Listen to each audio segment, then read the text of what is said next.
When we picture the end of the world, we usually imagine something falling from the sky, a rogue asteroid, a solar flare, or a massive cosmic event completely outside of our control. But in 1920, the poet Robert Frost proposed a much more unsettling idea. He suggested that the instrument of our global annihilation wouldn't come from the stars, but from our own nature. Frost hypothesized the primary driver of our destruction is an internal force he simply called fire.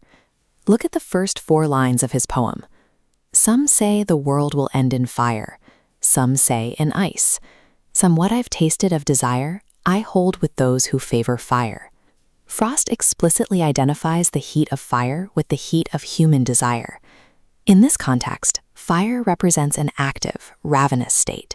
It is our endless appetite for more, the aggressive passion to consume resources, to hoard wealth, and to conquer.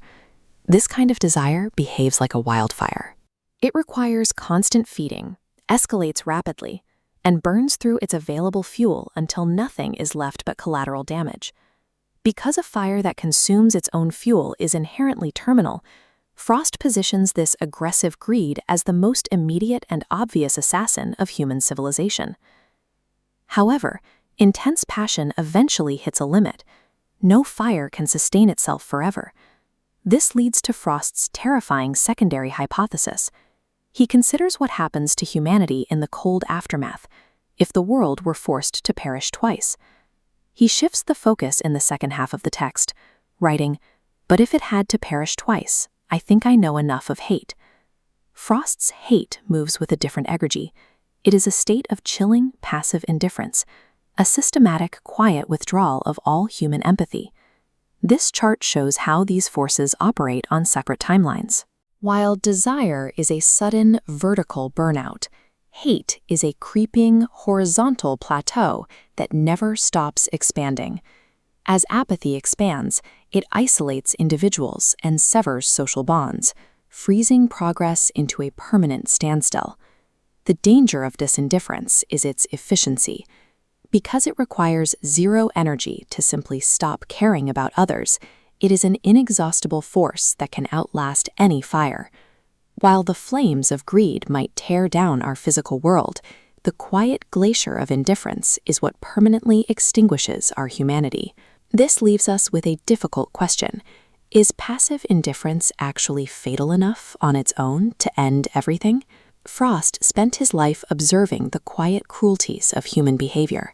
Here, he delivers his final verdict on our psychological limits. He elevates the quiet power of ice to match the violence of fire, categorizing it as also great in its capacity for destruction. The true weight of the poem lands in the resignation of that final line. He realizes that total destruction does not require a dramatic, theatrical finale, only that it would suffice. To suffice is to be enough. In this context, it represents the absolute minimum effort required for a total collapse. This is our psychological duality. We are caught between the frantic sprint of our consumption and the long, freezing marathon of our apathy. Ultimately, the end of the world requires no spectacular cosmic event. Merely choosing to turn away from one another